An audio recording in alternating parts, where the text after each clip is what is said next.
career. In 2017, Bob was named the #3 CEO in the world by Inc. magazine. And he was also named a top 10 social capital CEO by International Business magazine. Bob's very intentional about using his platform as a business leader to build a better world. We were talking about that just before we opened for all of you to come in. Bob's company is Barry-Wehmiller, and Barry-Wehmiller is based in St. Louis, where Bob is right now. And Bob, if I did my homework right, it's my understanding that back in the beginning, Barry-Wehmiller was making equipment for the brewing industry. Is that? Yes, we were founded by in 1885, but the real change that came in 1901. We built a pasteurizer for Anheuser-Busch, so they could ship beer outside of St. Louis and stabilize it. So our history was defined by the brewing industry, and that innovation gave the company a future. So it went from kind of so that is the beginning was the brewing industry. And the company was founded by one of your ancestors, correct? No, Mr. Barry and Mr. Wehmiller.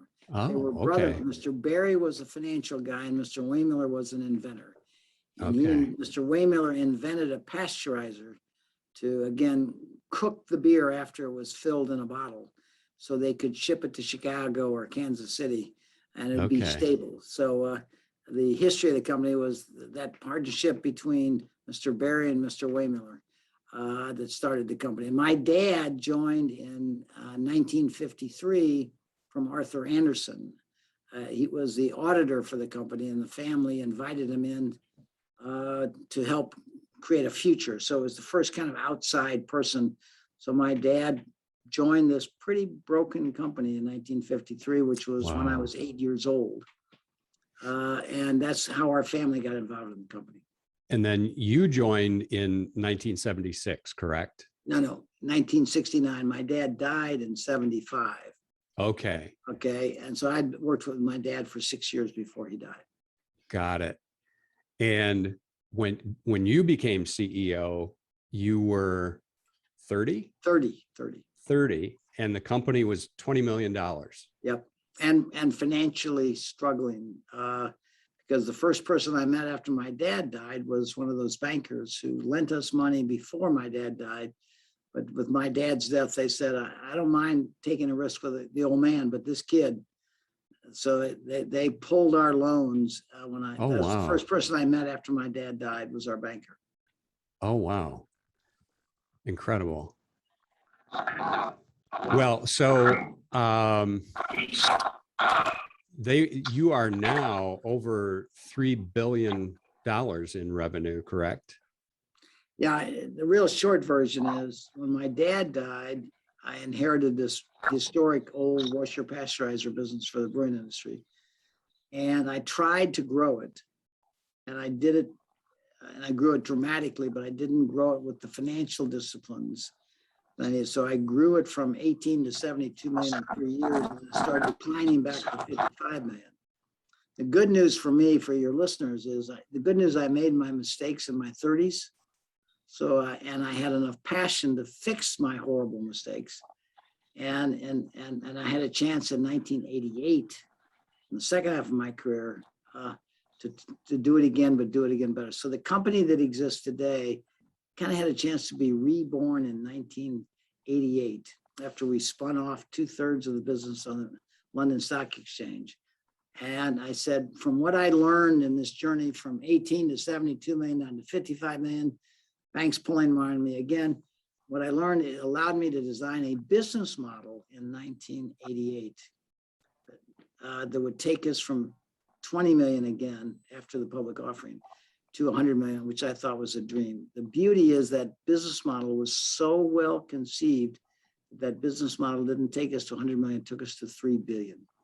Yeah, amazing. So it's been this combination of great strategy and then the way of working together and your culture that's been kind of the secret sauce, those two things. Yeah, you know, Harvard wrote a case study on our culture about 6 years ago, and it's now taught to virtually all Harvard MBA students, and I think 28 other universities in the country use it as a case study on culture.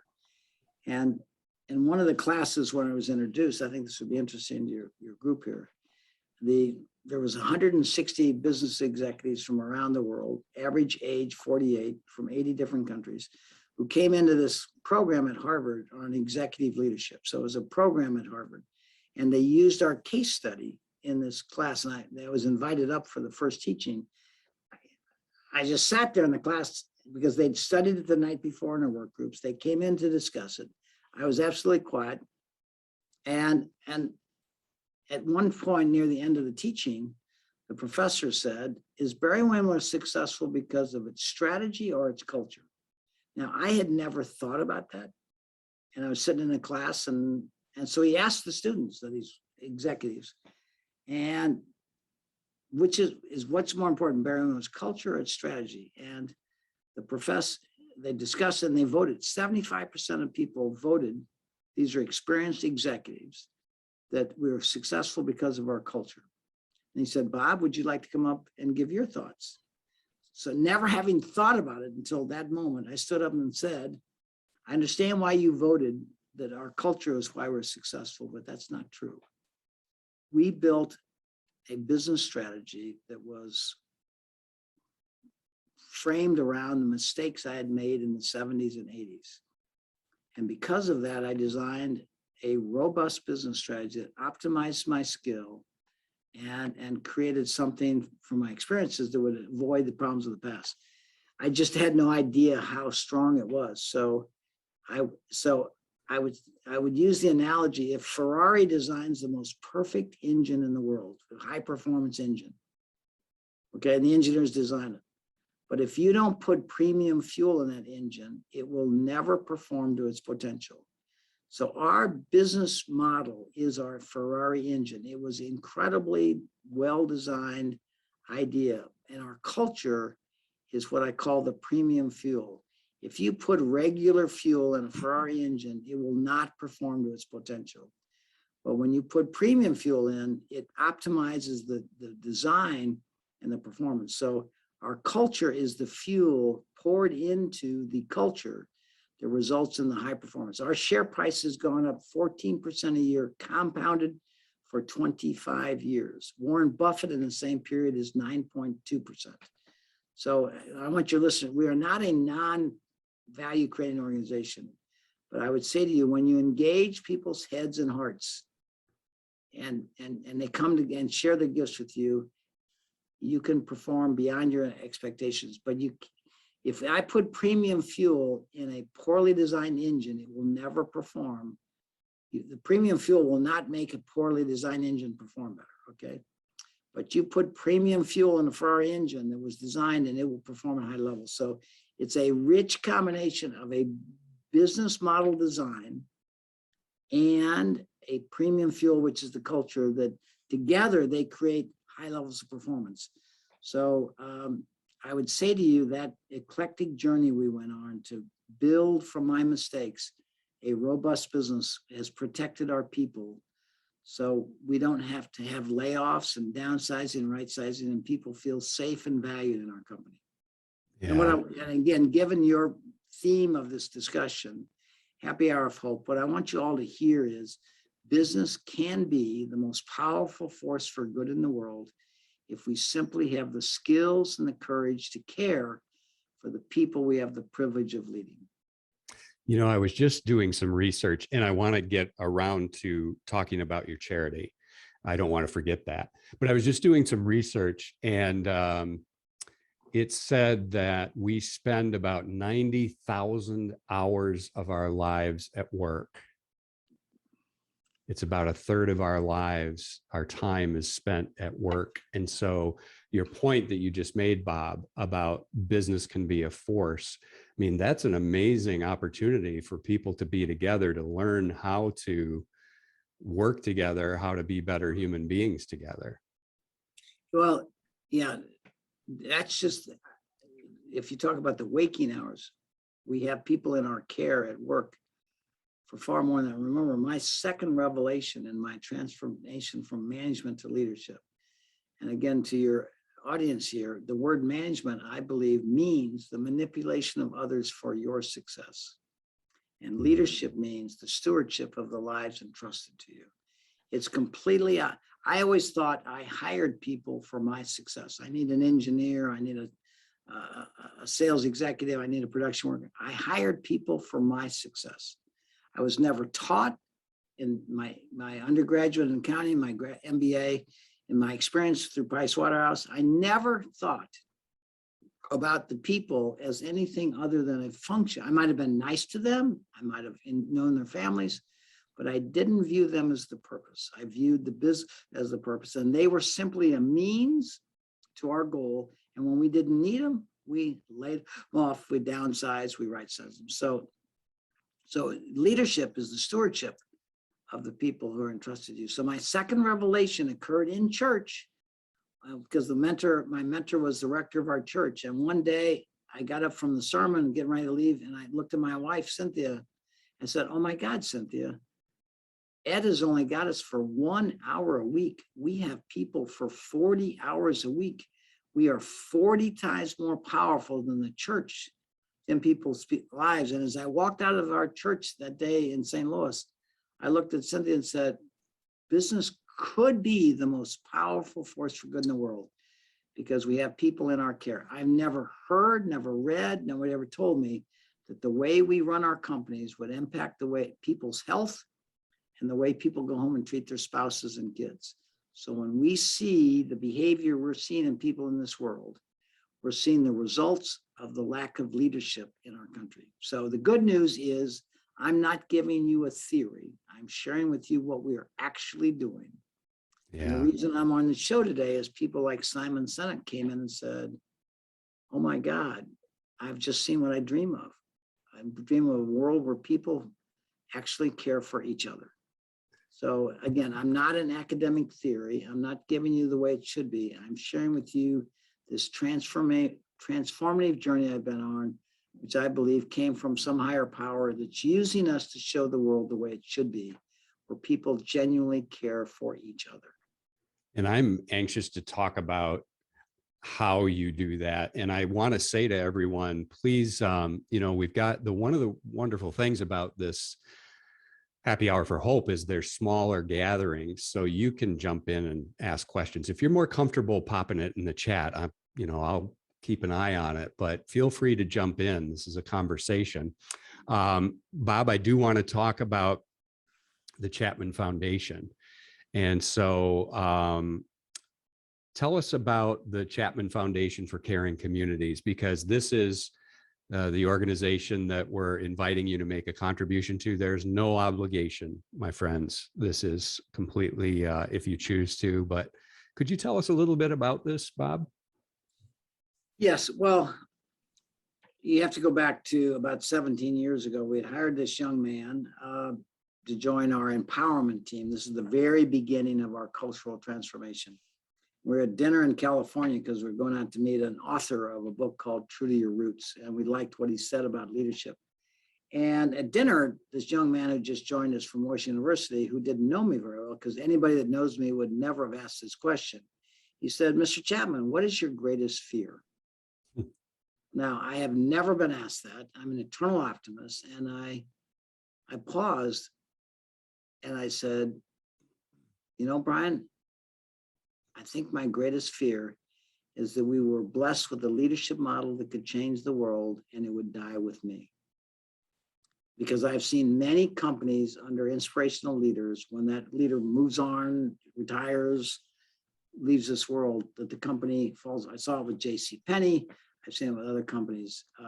And I saw it in our church. We had Ed, the rector I talked about, we had a dynamic, unbelievable church right by Washington University in St. Louis. And when Ed was called to be the Bishop of South Carolina, our church fell apart. And I said to myself, it'd be like raising kids. And when you leave this earth, your kids lose their purpose and disappoint you. So I would say to you, Brian asking me that question surfaced the fear I had. And so we got up the next morning and I said, okay, Brian, you just surfaced something I didn't even know that was in me, this fear that I wouldn't be a good steward of this message, this calling to bring about leadership in the world where people care for people they have the privilege of leading. And I said, okay, what are we going to do about it? Okay, I said, well, what do great religions do to survive over centuries? They articulate their belief, and then disciples tell stories that bring that belief into practical terms for everyday life. So I said, Brian, we're going to have to create some disciples. It can't be Bob's theory. It needs to be our theory. We all need to own this inspiration that we can care for people and create, human and economic value and harmony. So we said, how are we going to create disciples? Well, we need to create a university, because we can't send our people back to Harvard or Yale or any place to learn these, because we teach management in our education system, not leadership. So we said, okay, how are we going to do that? And so we put together a team to start from ground zero, a university to transform managers into leaders. The unique thing is nobody had ever been involved in education, so we had no preconceived notions about how you teach leadership. So we created a very eclectic journey. And the first class our team decided they needed to teach was empathetic listening. And I'm an accountant. That was the craziest thought ever. We need to teach adults to listen. We all know how to listen. But anyway, they overrode me and created a 3-day class on listening. And then I said, well, I think we need to teach a class on recognition and celebration, because we know in raising our 6 kids, if you don't spend 5 times more telling them what they do right, they struggle with your input on what they could do better. So we decided, how do you let people know they matter? How do you recognize and celebrate the goodness in people and make it part of your DNA? So that was the second. And third is culture of service, seizing the opportunity to serve others, moving from a me-centric world to a we-centric world. So we taught those 3 classes. And again, I was very much against teaching listening because I thought it was ridiculous. Well, 6 months later, and this is probably 12, 13 years ago, a lady in Minneapolis walked up to me and said, Mr. Chapman, I just took your listening class at your university. And I said, oh, really? What was it like? I had no idea. And she said, it changed my life. I said, we taught a class at work that changed your life? She said, yes. I now know how to raise my 2-year-old daughter. That was the first feedback I had that went right to my heart. What have we got here? So I began traveling around the country and where we had been teaching the classes, and I said, talk to me. And I heard I wouldn't be divorced now. My wife and I have the best relationship we ever had. One lady said, thank you for giving my husband back to me that I married. I've healed my relationship with nobody talked about running a better accounting department, a sales department, but everybody immediately went to the relationships most important in their life and said, I had no idea I was hurting the people I love the most because I didn't know how to listen to them. I talked to them, but I didn't know how to listen to them. So I was overwhelmed with what we had been blessed with. And my wife on one of these trips was with me, and we got in the car to drive away. And she said, Bob, we have to take this to outside the company. This is what I just heard is overwhelming.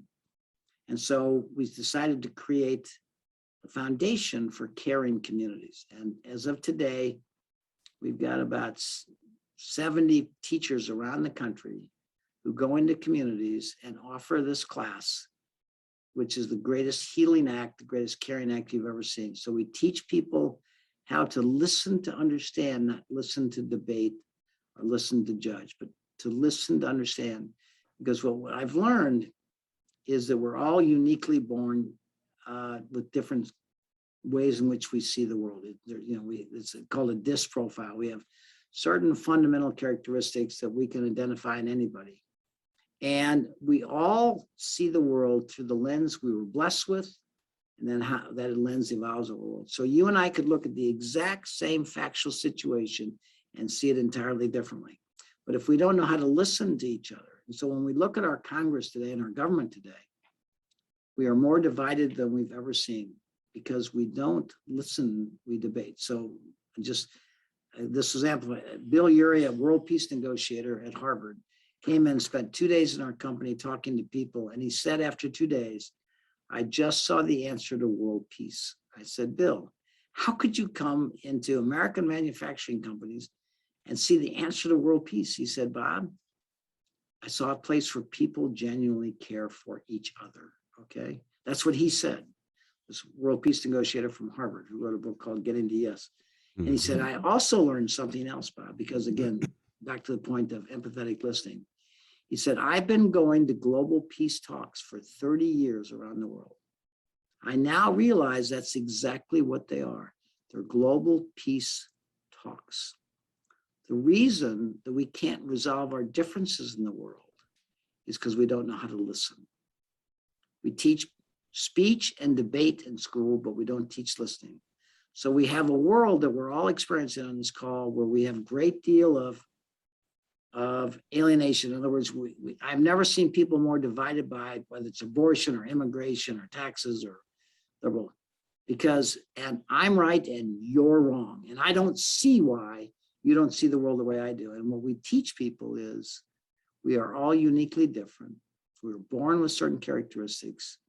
We see the world through a different lens, and we can ever resolve our differences unless we start from a place of understanding, not judgment. So that's the foundation. So we are teaching around the country into communities, and you'll like this. We just recently have been engaged in 11 police chiefs from around the country, because in Aspen, where I live, 2/3 of the police officers have taken our class on empathetic listening. And I was sitting at the dinner table at graduation of this 3-day class, and next to me was, on either side of me, were policemen from the Aspen Police Department. And I said, what did you get out of this class? Well, I mean, I'm just curious. And he said, Mr. Chapman, we are taught hundreds and hundreds of hours of how to enforce the law, but we are not taught how to deal with normal people. This class is the most important class I've ever taken to be a policeman, because it's taught me how to deal with normal people, how to listen to them to understand, not walk in with the law and judge them that they break. It was profound. And so as of a couple of days ago, we have 4 police departments coming together to take this class outside of Aspen, where I live. And we are going, and we have 7 other police chiefs around the country waiting to take it. So when we look at the issues with police in this country, we say, what's wrong with police there? We need to defund police, they're brutal. Guess what? We didn't teach them to care. We taught them to enforce the law, which is an inhuman way to approach this. There was a police officer in Aspen who said after he took this class, he was called into a domestic dispute where the mother called and reported that her son had stolen her car. And he normally would have gone in, addressed the son, arrested the son, and dealt with breaking the law. Instead, because of this class, he went in and he listened to this lady talk about her life and the fact that her husband had died recently. She was scared to death about her son. And he totally approached this, in quotes, classic domestic dispute from a human side. And he wanted to tell the story about how he addressed this challenge, this police challenge. Totally different when he went in to listen, not judging, not enforcing the law, but trying to understand. So for all of you, in terms of the police issues we face in this country, we are now actively involved with 11 police chiefs around the country, from Massachusetts to San Francisco to Dallas to Tampa, Florida, to Orlando, Florida, to Boulder, Colorado. And they love the idea. And so our first kind of national beta classes, December 3rd, well, 1st, 2nd, and 3rd in Boulder, or 4 police chiefs. So that is the issue we have in every part of our society today. In our education system, we teach, people how to debate and how to give speeches. So I have speech class and debate, but we don't teach how to listen. So when we look at the issues that we face in this country, in families, in communities, in our Congress, in the world, it's all because our education system does not prepare us to understand. It prepares us to win debates, okay? Win debates. Okay, it doesn't mean you were right. It just meant that you won the debate. Okay, so when we look at congressmen, they are simply taking the skills they were given, which is to debate ideas to win, to get laws passed, not to listen, to understand. So we feel our foundation, which Cynthia and I fund totally, is here to heal the brokenness that we're experiencing in the world, so that we start learning to listen, to understand, not listen to judge. And if we did that, the healing that we'd feel, to me, this is the vaccine to cure the virus of self-interest. I tell young people, you are the vaccine. If you have the skill to listen, you'll start healing the brokenness we're feeling from this pandemic of self-interest. How do you see that? And I do, Vic, I see your hand is up, and Randy has a question. I want to get to that. I know you're there. Bob, how do you see that working out in the company, like in real life? Because in case you hadn't, I don't think we've mentioned it, Bob's approach to leadership is called truly human leadership. And he co-authored this wonderful book that came out in 2015, Everybody Matters: The Extraordinary Power of Caring for Your People Like Family. And so their philosophy is called truly human leadership. And we are truly humans. And that means that when someone disagrees with us, it might pull, it might press one of our buttons. And so we, the way our brains work, we get triggered, and it's just kind of natural for us to want to react in some way. How does it work in Barry-Wehmiller? How do you see situations like that working? What's it look like on a practical level? Well, let me say to you again, I went through 3 transformative experiences, the revelations. That Oh, good. I'm glad you're going to talk about these, because these are really important. What I was taught in my education, what I experienced, which was management, to leadership. And again, the first one was, the short version, why can't business be fun? Why do we call it work? Because when do people express their gifts more? And when they're having fun. The second one was the power of business, because we have people in our care for 40 hours a week. And the third was the revelation I had at a wedding, that all 12,000 people that work for us are not engineers, accountants, production workers, all that work. There's somebody's precious child that's been placed in our care. So those transformation, that just the way they happen, this revelation, they just happen. I didn't read a book. Nobody's coached me. It had to be some higher power using us, awakening me to the power of leadership, of caring. So I would say to you that this transformation through these revelations awakened me to shift my focus from people for my success to my success being defined by the way I treat people. And remember, I was interviewed by Washington University organizational development professors several years ago. And they came out because they'd heard about our culture. And so they interviewed me for an hour and a half. At the end of the hour and a half interview, they looked at me and said, Mr. Chapman, you're the first CEO we've ever talked to that never talked about your product. Now, it never occurred to me. I just talked, they interviewed me, and I said, and what came out of me, and that's why I feel this is a higher power. I said, we've been talking about our product for the last hour and a half. It's our people. I will not go to my grave proud of the machinery we build. I will go to my grave proud of the people who built that machinery. That caught them so off guard, because we all define our purpose as our product, conscious capitalism about the product. And I define our purpose as our people, okay? Whatever economic model you choose is really just a different vehicle for caring for people. So my focus went to the people I had the privilege of leading and the impact I can make on your life. Remember, the CDC told us, we learned from in our journey, that the person you report to at work is more important to your health than your family doctor. When you promote people to leadership positions in any of your companies, do you sit down with them and make sure they have the skills to care for the people they're going to now be leading in their department? Nope. We promote specialists into leadership without any leadership training. It's like sending your child to a hospital to be operated on by a nurse because she stood in the room and she was a great nurse. So why don't we let her try being a good surgeon? We take specialists and we make them, put them in leadership position, and they have no skill whatsoever. And did we say, I just want you to understand, the way you treat those 20 people in the accounting department, it's going to affect their marriage, and it's going to affect their health. It's going to affect the way they treat their kids. Whoa, are you prepared to do that? I guarantee you nobody does that in promoting somebody to a leadership position. Yeah.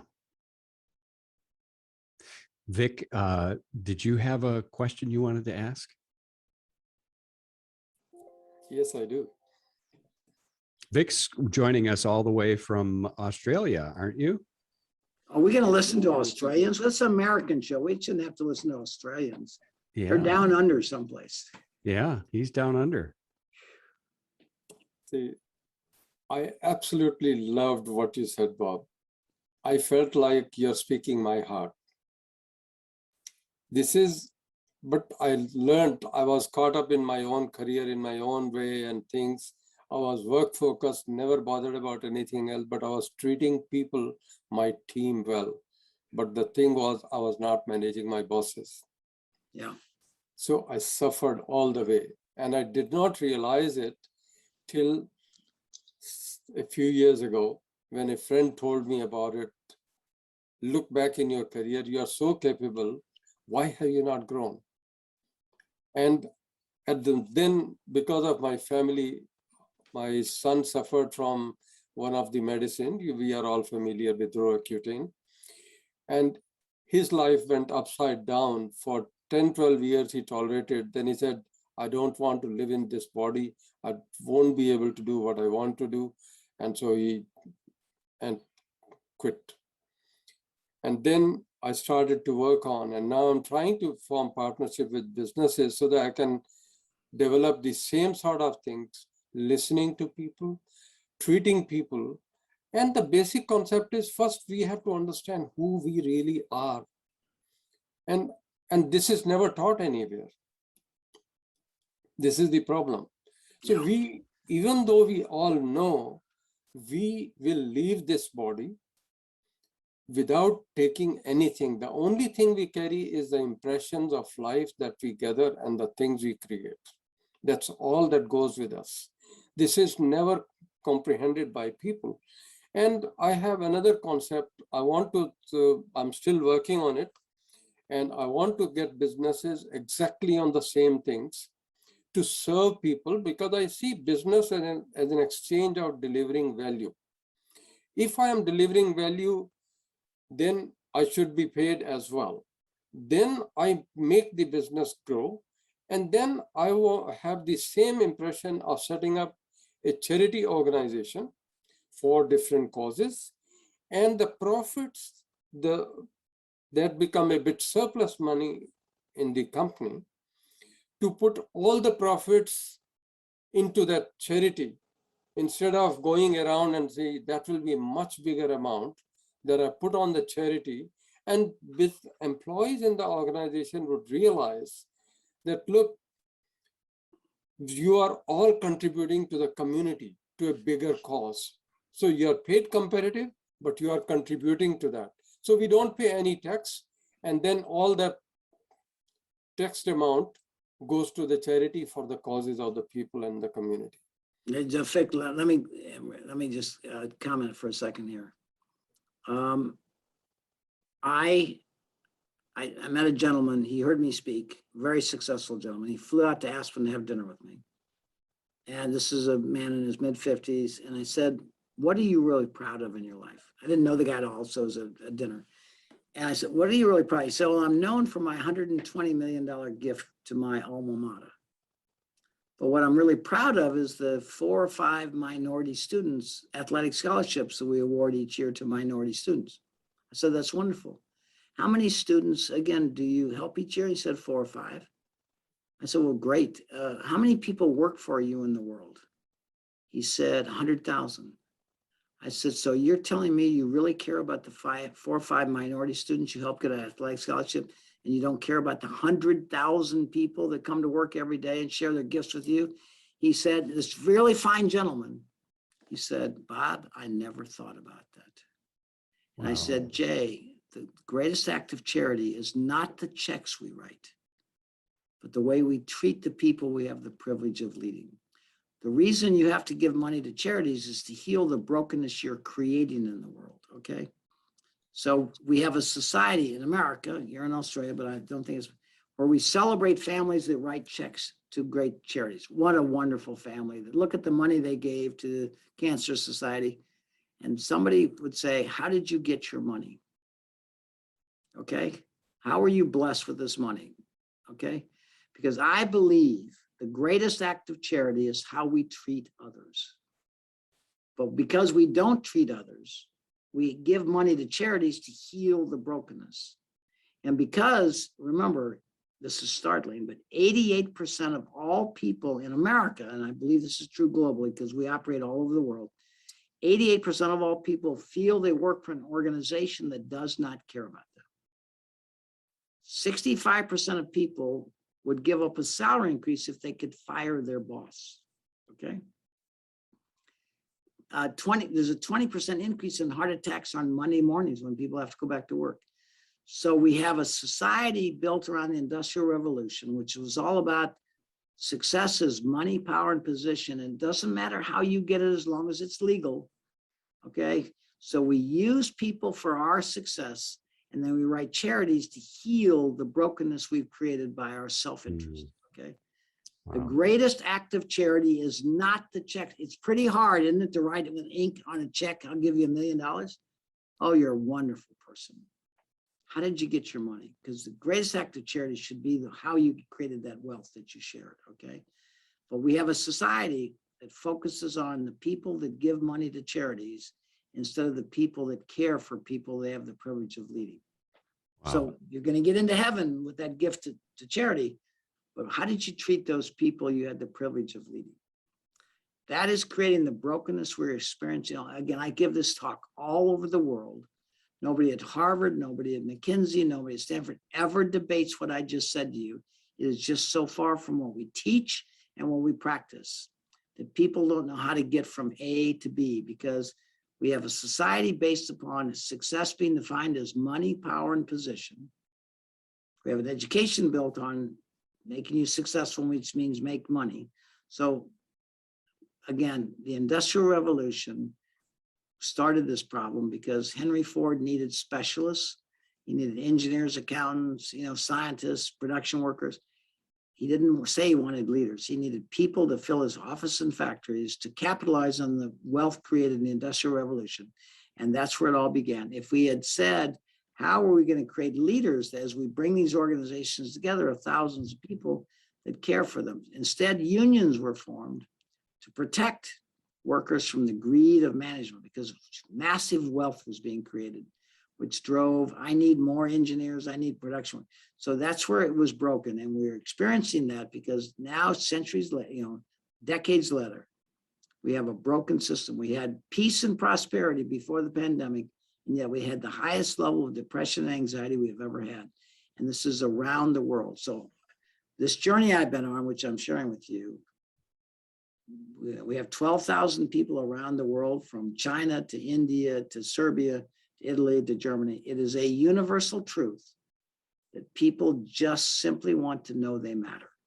And we as leaders in every department and every company have the opportunity to validate their worth and to send them home feeling fulfilled, so they will treat their families, behave in their communities, and raise kids with those values.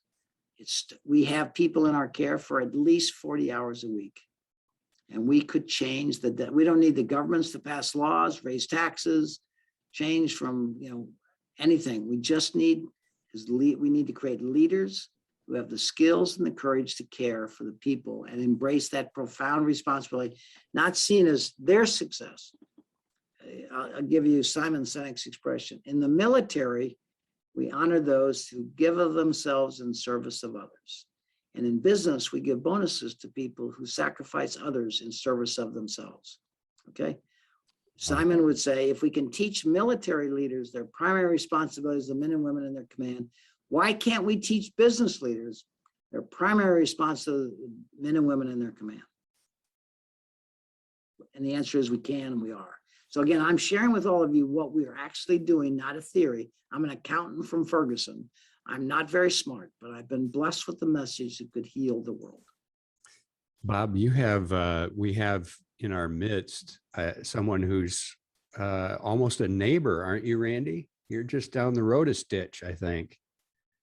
Just the other side of I-70. So The other side of I-70. in Kansas City.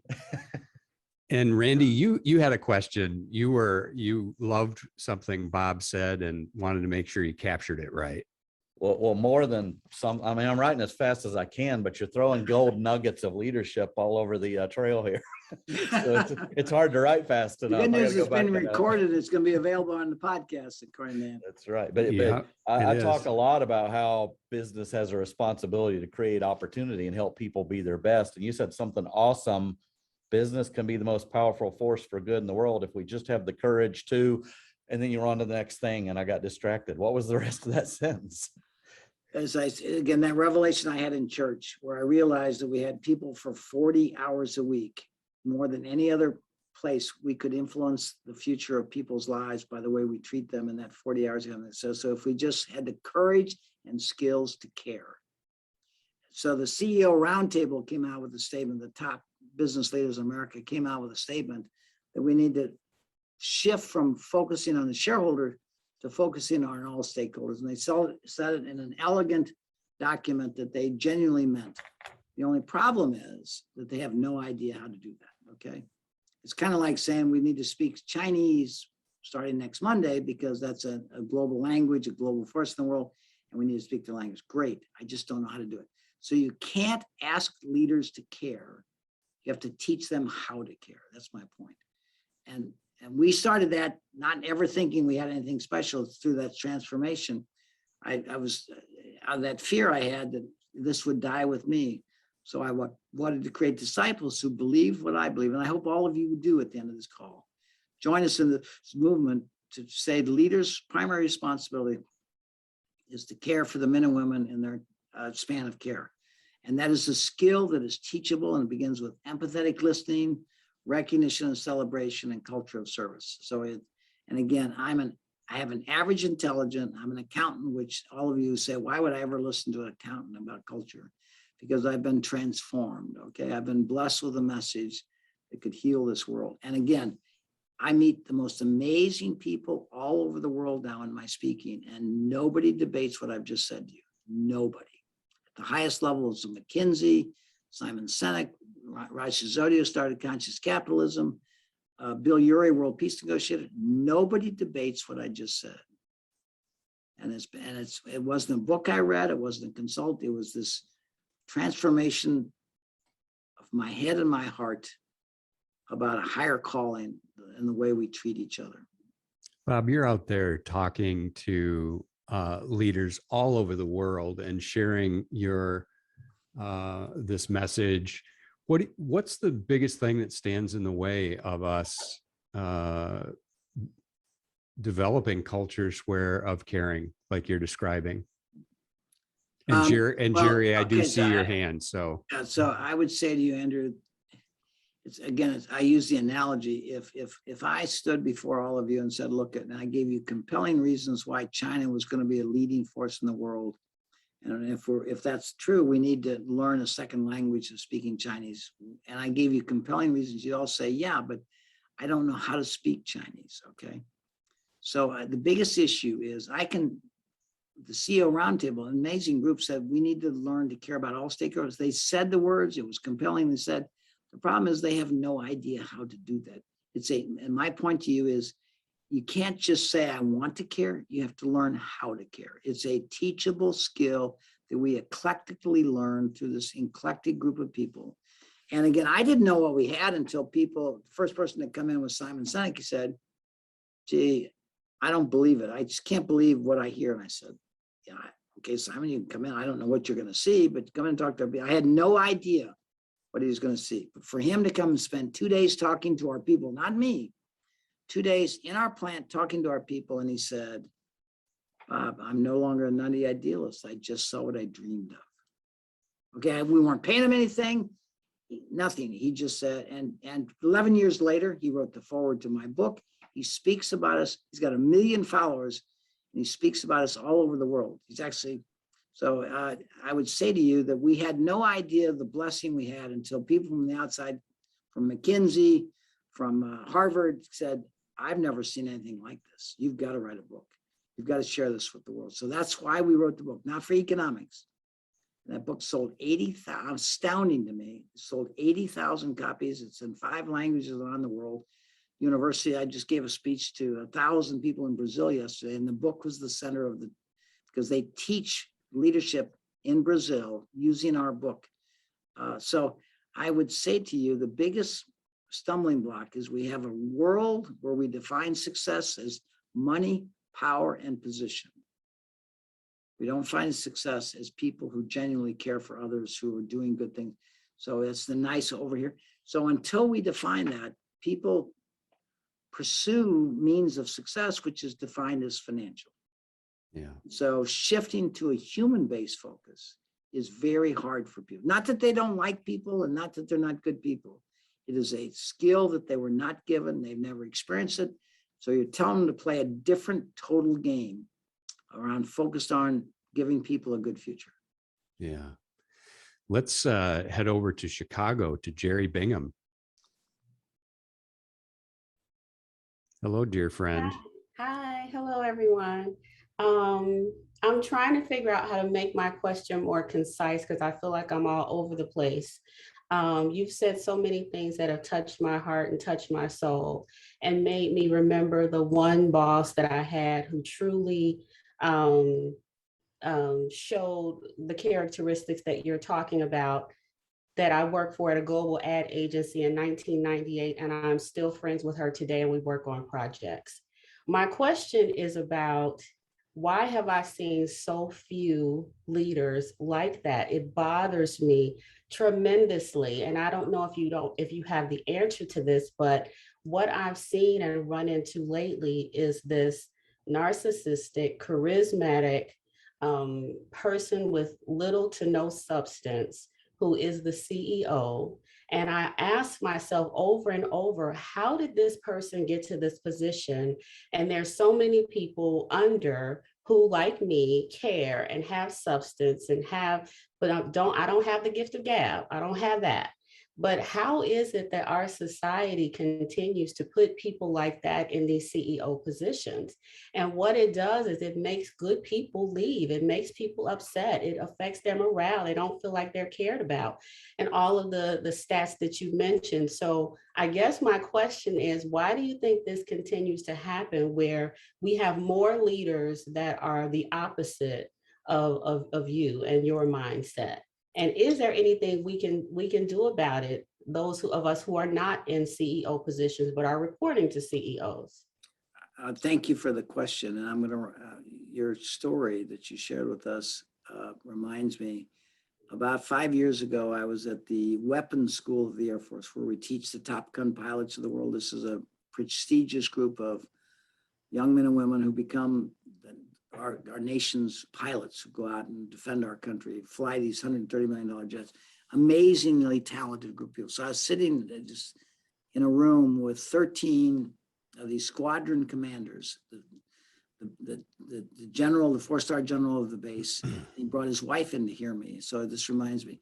And so again, I know nothing about the military. I was asked to speak at the military weapons school, which I was profoundly touched, but I knew nothing about it. So I said at this luncheon, what does great leadership look like in the United States Air Force? I assume the protocol, somebody would say, oh, general sitting next to you is one of the finest leaders we've had. Nope.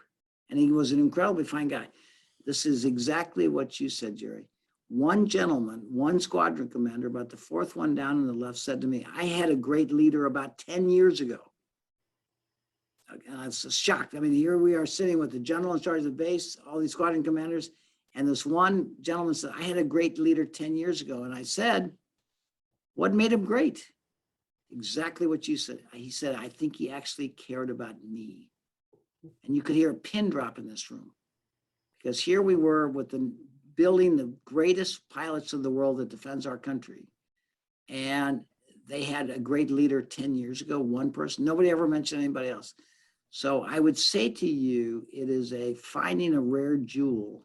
If you found you were blessed with somebody who probably cared about you, had some natural human skills, but we are not creating those. That was an oddball in the system, because the people that get elevated, people that perform to the organization's goals, okay? And again, remember, I speak in healthcare, I speak in government, I speak in the military, I speak in nonprofits, and I speak in business and universities. Every single part of our country and the world is dominated by people who had specialist skills. A doctor gets promoted to run a hospital. What skills did he have of leadership that allowed? Nope, he was just a great doctor who seemed like a good guy, and we're going to give him a chance to be the hospital administrator. We gave this speech that you heard today to a hospital in Austin, Texas, at the invitation of an incredible family. And at the end of our conversation like we're having, the doctors and nurses cried in that hospital because they said, nobody cares about us, okay? Because in that case, it's all about the cost of healthcare and the safety of the patients. So I would say to you that if you experience somebody who actually cared about you, you are one of the few people, but it's not replicable because we're not teaching that. You just happen to be blessed by a good person who probably genuinely cared about you, but that is a fluke. Remember, 65% of all people would give up a salary increase if they could fire their boss, okay? Okay, so you had a rare experience, but the reason you didn't see it again is because we're not training people to care. We're training people to achieve organizational goals, to bring their skills to achieve the organizational goals, which is usually an economic model, not a human model, okay? But again, it's broken in every part of our society, not just business. Healthcare is worse than business. I don't know if you know this, but in the healthcare industry, in the hospital industry, 20 to 30 people die every hour of accidental deaths. It's the third largest cause of death in our country. And one of the most unsafe places to go is to the hospital. And we got invited into this, and the problem is, how would you like your loved one in a hospital being cared for by a nurse who doesn't feel cared for themselves?